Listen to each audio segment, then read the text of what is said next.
27 कल्याणपुर विधानसभा आमचाइनि community hall नगो आमचाइनि अकरा चाकरा रौना तुई कासा पांडा संस्थाका ग्रासालो पांडाव नाराय अकरा अंगै मानजक फाइका हास्ते मंत्री अकरा प्रोफेसर डॉक्टर मानिक साहा सरकार त्रिपुरा लोकसभा चंगमारिनि कैंडिडेट महारानी प्रीति सिंह देबबर्मा ते मंत्री अनिमेश देबबर्मानो कारिबो ते खबुनि तांखरक मानजक फाइका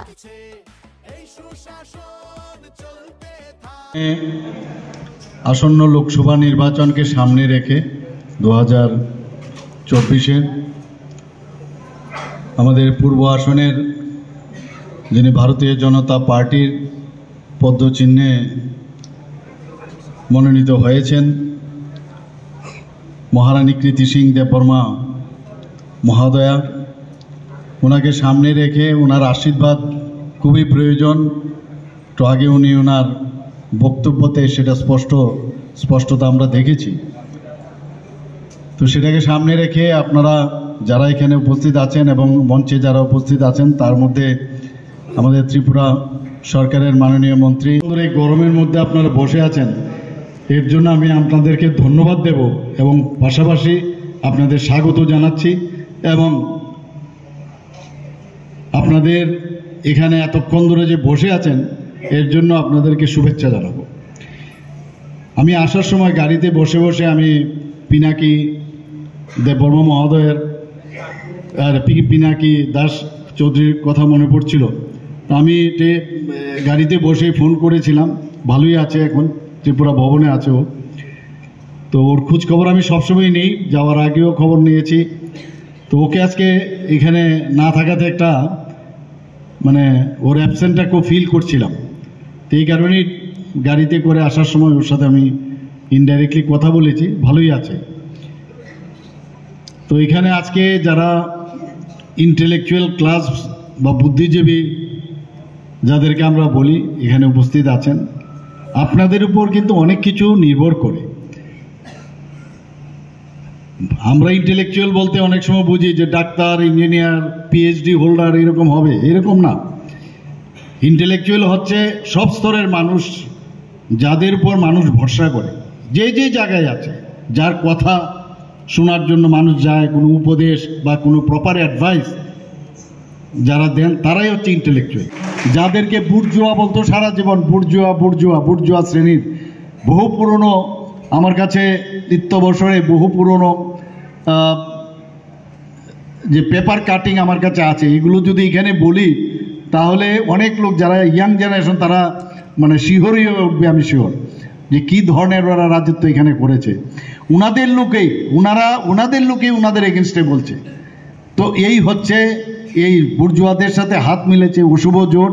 আমরা দেখেছি 2023-এ ওরা হাত মিলিয়েছিল, কিন্তু মানুষ বুঝতে পেরেছে যে নরেন্দ্র মোদীজি যতক্ষণ ধরে আছে এই দেশকে সুরক্ষিত রাখার দায়িত্ব উনি নিয়েছেন। এই দেশের আর্থসামাজিক উন্নয়ন উনি সামনের দিকে এগিয়ে নিয়ে যাচ্ছেন, পঞ্চম স্থানে চলে এসছে এখন। 5 ট্রিলিয়ন যে অর্থ অবস্থা, সেই আর্থিক অবস্থা এখন আমাদের চলে এসছে। একদিকে ধর্মের কথাই বলুন, আগে আমরা নাস্তিকের পরিবেশ দেখতাম সারা ত্রিপুরাতে, এবং সেই নাস্তিকের পরিবেশ থেকে আমরা আস্তিক পরিবেশে আমরা এখন আসছি। রামময় হয়েছে। প্রধানমন্ত্রীজি যখন মানে জানুয়ারির 22 তারিখ যখন রাম মন্দিরের সেই রামলালার প্রাণ প্রতিষ্ঠা করলো, এটা সারা ভারতবর্ষের মধ্যে একটা মনে হচ্ছে যে একটা আস্থার বিষয় চলে এসছে। অর্থাৎ প্রধানমন্ত্রীজির উপর মানুষের আস্থা অনেক বেশি বেড়েছে। আপনারা দেখেছেন এর মধ্যে প্রধানমন্ত্রীজি আমাদের যে বিকশিত ভারত সংকল্প যাত্রার এখানে ওনার গ্যারান্টির যে গাড়ি সেটা পাঠিয়েছিল। ভারতবর্ষ সেই সমস্ত জায়গায় গেছে।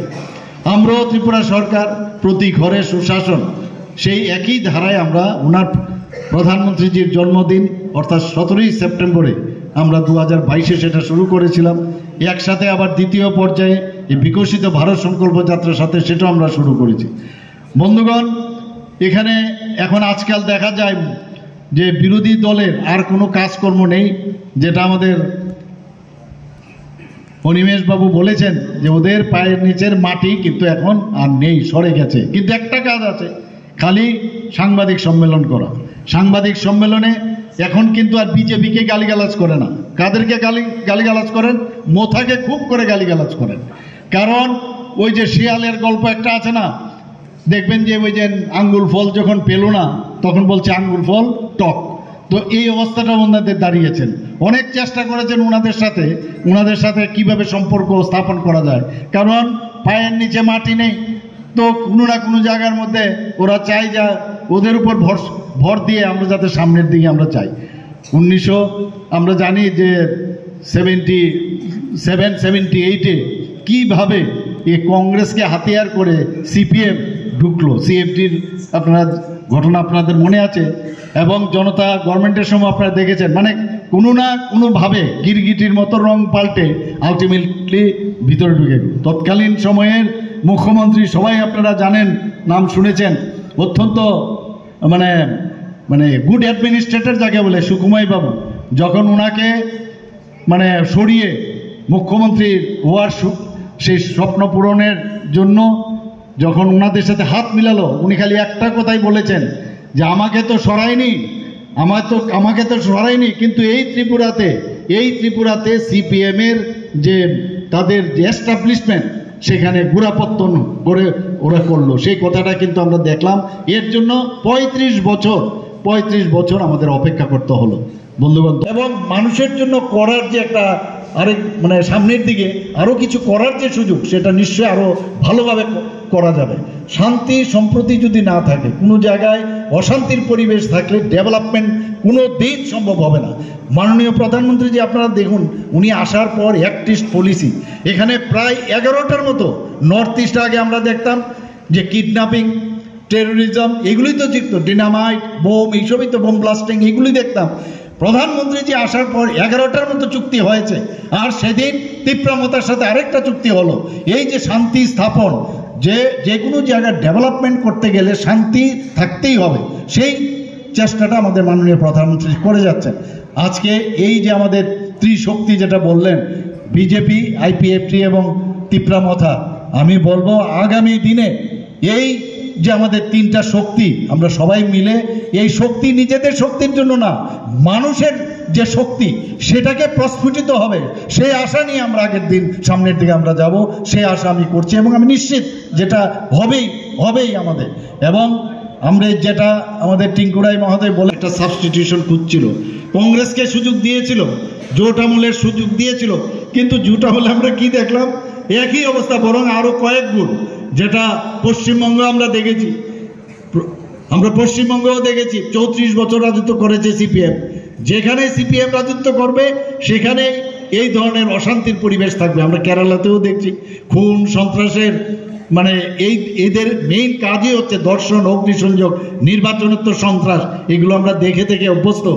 এখানে আমাদের উনিমেশ বাবু বলেছেন বহুবার, পিনাকি বাবুও বলেছেন কিভাবে এই জায়গার মধ্যে ওনাদের পক্ষে বিরোধী দল হিসাবে রাজনীতি করা খুবই অসম্ভব ছিল।